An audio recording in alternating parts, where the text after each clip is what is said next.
and welcome to the next episode of the Naria Lemire Show, and I'm your host, Naria. I am a registered dietitian who specializes in gut health and longevity. Now, if you are new here, welcome. I'm so excited to have you. For those of you who have been watching a few episodes, even if this is your first, if my episodes are bringing any value, please make sure to subscribe, comment, and share. The comments could be positive. They could be not necessarily negative because we don't want any negativity, but anything that's going to help the show become better to bring more value, please let me know. I'm always down to learn, to grow, and to provide more value for you guys. Now, today, guess what we're heading into? The winter is coming. And guess what? What does that mean? Oh, everyone's going to be scared of getting sick. Now, going back to the winter, that just reminded me of Game of Thrones. Are you a Game of Thrones fan? Now, side note on the side note, I love Game of Thrones, but the ending was absolutely disappointing, and I wonder how it was even released. That's a side episode. Anyhow, back to the point. Now, how does your gut improve your immunity, or does it even?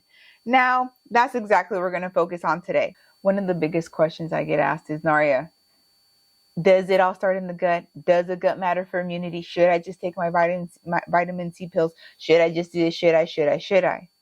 Now, does it all start in the gut? We have talked about it. In my personal opinion, yes.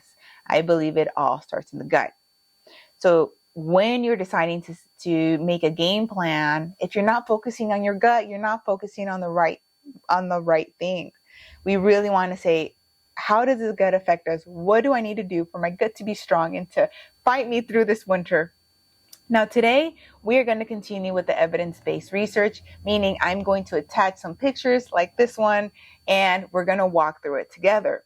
Now, first, what affects the microbiota in your microbiome? What affects it?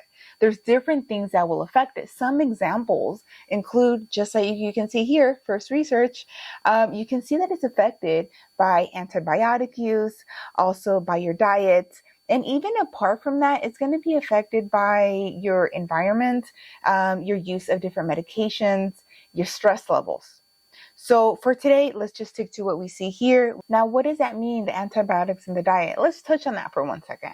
Antibiotic use.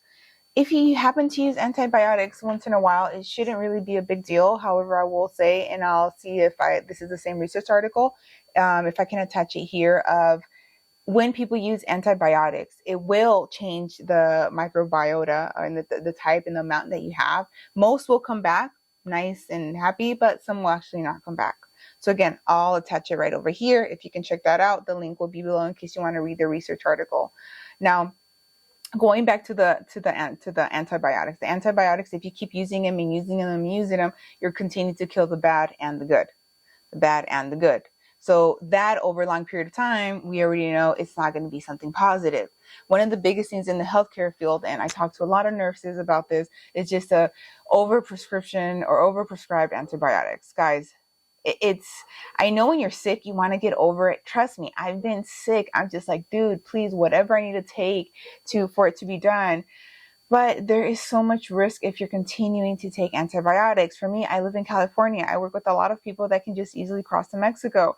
And what I hear a lot is, hey, I'm not going to get antibiotics from a doctor here in California, so I'm just going to cross the border to get some from the pharmacy in Mexico. Guys, again, it's a short-term type of relief because the damage you're doing to your gut, if you're doing this over and over and over and over again, trust me, you're not going to like it. And here is that article I was mentioning. Let me read it out loud while you guys read it up here. In addition, antibiotic treatment is usually followed by a decrease in the diversity of the microbiota. Although the composition of the microbiota is similar in the days or weeks following the termination of the treatment, some bacterial members are lost from the community indefinitely. That's exactly what we just talked about. It's true. So imagine you have 5 good guys and you just continue to use the antibiotics. 4 come back. Use it again. 3 come back. 2. And then it gets to a point that, hey, your diversity there is not so much diverse. Maybe you have more of those bad guys than the good guys. Side note, you can't have too many of the good guys. And if you do, there are reasons for that. And I do the stool test on my patients, on my clients, to see what's going on and see the whole clinical picture. Anyhow, Make sure to check this article out. Honestly, I love this research article right here. If you have the time, even if you don't, take your time. You don't have to read it in one day. Just take your time, maybe over a week, 2 weeks, 3 weeks, whatever it takes. Just read it, because I think this gives you a good insight on what I'm preaching all the time. Now, friends, one of the tests that I do in my practice is a stool test to see, again, the good, the bad, the commensals. We want to see just if there's H. pylori. We want to see, is there candida? What's going on in there? What's the zonulin levels? What's the inflammation look like? Because we know that the gut is really important when we think about the immunity. Now, let me point this next section out. Again, this really is really good. Please read this, okay? I'm going to pop it up here. You should see it up here. If you're watching this on YouTube, feel free to pause and just read on your own. I know a lot of you guys are listening to this in your car, so I'm going to read it out loud. Now, an enormous fraction of the immune system's constitutive function is aimed at controlling our relationship with the microbiota. As such, the highest number of immune cells in the body are resident at sites colonized by commensals such as the skin and the GI tract. In turn, to protect their ecological niche, a dominant action of the healthy microbiota on the immune system is aimed at reinforcing barrier immunity and therefore their own containment. Guys, you have a very smart body, okay? Like, I know sometimes we're doing our day-to-day activities and we're just like, whatever, I'm hungry, I'm this, I'm thirsty, I'm mad, whatever, the world sucks, the world's great, whatever. But there's so much happening inside your body, you just would not have an idea. The more research that I read on the human body, the more I realize how little I really know, because there's so much information.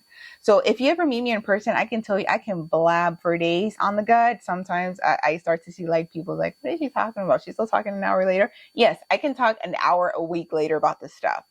Read this. This is so important. But my point here is your body is trying to protect you. It is for you, just like I've always said. And I will always say your body is team you. It's really trying to keep you alive. It's trying to keep you healthy. That inflammation, although it hurts and it sucks and it feels just absolutely just yucky, that's your body trying to protect you. Inflammation just really goes to your body's trying to protect you. Inflammation, let's kill the bad guys. And in turn, you, the host, feels like trash. But all these symptoms that we started to feel in the long-term consequences, if it may be type 2 diabetes or if it may be IBS, whatever it may be, it originates from your body actually trying to protect you. But guess what? Your body can do all it could possibly try to do. But if you're not really supporting it, if you're not encouraging it, it's going to get tired. Just like anything on earth, think about yourself. Think about a time that you maybe were in a relationship or you were at a job or you were on a project, whatever, I don't care. And you just gave it your all. You gave it your all, but you weren't getting that support. How was the end product? How did that look? Right? Same with the microbiota in your intestinal tract. Yes, you have some in your skin, but again, I focus on the gut, so that's what we're going to talk about. They're going to get tired. Guys, be considerate, honor and respect your body. You need to do this today. You want to do it now that you're younger, because when you get older, it's going to get more difficult. I can tell you because, again, I work with people from all ages, usually from the age maybe 17-ish to maybe 85 years old plus. And I see it every single day. I see it so much that it encourages me to do what I do every day. Nari, why are you working out? Why are you meal prepping? Why are you doing this? Aren't you tired? Aren't you this? Heck to the yeah, I'm tired. I just want to sit down too. But I know that if I don't take the time today, that I have the energy to do it and the capability, when I get older, I'm going to be so disgusted at myself for so many reasons. Guys, my point is, take care of your gut. Please take care of your gut. All right, guys, I'm a dietitian, so all day I'm going to be talking about diet. But I want to point out this next part in the same article. So guys, click on the link and you can just read this whole thing. So I'm just pointing some things that stood out to me that I feel are important to talk to you during this episode. Now, again, I'm going to read this out loud because I know I have some listeners. Now, here is the article, so feel free to pause while I read it out loud. The immune system is not only controlled by its symbiotic relationship with the microbiota, but it is also exquisitely sensitive to the nutritional status of the host. Now, let me start with this. I work with a lot of people when we barely start working together, of course, that they're like, all right, I eat healthy, I take probiotics, and I eat fiber and so forth. And I just can't tell you how many times I have to always explain this because it's so important. It's not only eating some fiber, it's not only taking probiotics. And I can make a whole episode, honestly, on probiotics, because stop wasting your money on these cheap probiotics is like one of my pet peeves. I know you can find probiotics that are a lot cheaper, but you have to also consider the quality. I'm not saying that all more affordable products are trash quality. I am not saying that, but I've seen enough to make it a pet peeve of mine. Guys, there's different amounts of probiotics, 5 billion, 100 billion, 300. There's some spore form, there's non-spore form. You have to look at why are you taking it, right? So if you're taking a strain of a probiotic because you're like, oh, I want more of this in the gut. Yeah, sure. But it may be something that you have to take forever and ever because you take it and it goes out. Take it, it goes out. It's not like settling in there. Does that make sense? It's not making a home. It's just on a quick little vacation from your mouth to the bootsies. And we want those good guys to stay. And that's a whole game plan in itself. Be very knowledgeable when you're choosing your probiotics. Be intentional with why you're taking it, how you're taking it, when you're taking it, right? So that's number one with that. Now, your diet, again, so many times I'm meeting individuals who are taking all the supplements in the world, but they're not nourishing that mucosa layer. They're not nourishing the good bacteria. They're not doing these things. So again, I know I say this all the time, but it's just so true. You're building this army of like 20, 50, 100, 300 billion plus, and plus is massive plus. And you're not giving it its nutrients. You're basically building this army and you're malnourishing them. Like that, what, guys? And then you question, why don't I feel better? Because of that, you're not doing it right. So you have the right parts in the story. You have the concepts and the knowledge of, yeah, I need fruits and veggies. I need that fiber. Yeah, I need the probiotics. Yeah, I need the water. Those are all true. But there's going to be more specifics. And that's when people work with me, they see what that means. And they're like, dude, I thought I was healthy before. I thought I knew about probiotics. I thought I knew about fruits and veggies. This is like crazy. Guys, check out the reviews that I have on my website. This isn't just me saying it. These are my clients telling me these things.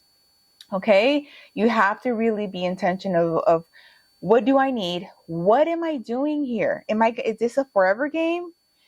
It shouldn't be a forever game. When you're on certain protocols, they're not forever. They're just for a few months, maybe for a few weeks. Now, how does this connect with the immune system? Just that. Now, I want to show you the picture to even amplify it even more. Because remember, this is what happens. And you see how you have the commensal bacteria in the top. You have that mucosal layer there on the top. Then you have that little hole there. That hole is not supposed to be there. That's the leaky gut that we were talking about maybe an episode or two about. We don't want that. And that reduces your immunity level. It increases your risk for those chronic conditions we talked about before. So this is a great visual. This is from the Microbiome Labs. I love their product. It's absolutely great. But this is what happens. And that's exactly what we want to prevent by really focusing on having a healthy gut. So again, that mucosa layer, having healthy and happy positive bacteria, having a little bit of that negative bacteria, because it's, again, normal to have good and the bad, guys. So don't be scared if you get a stool test and it's like, oh, I have these. Yeah, you're supposed to. So just chill. You're fine. But you want to have a healthy balance. That ecosystem is so important.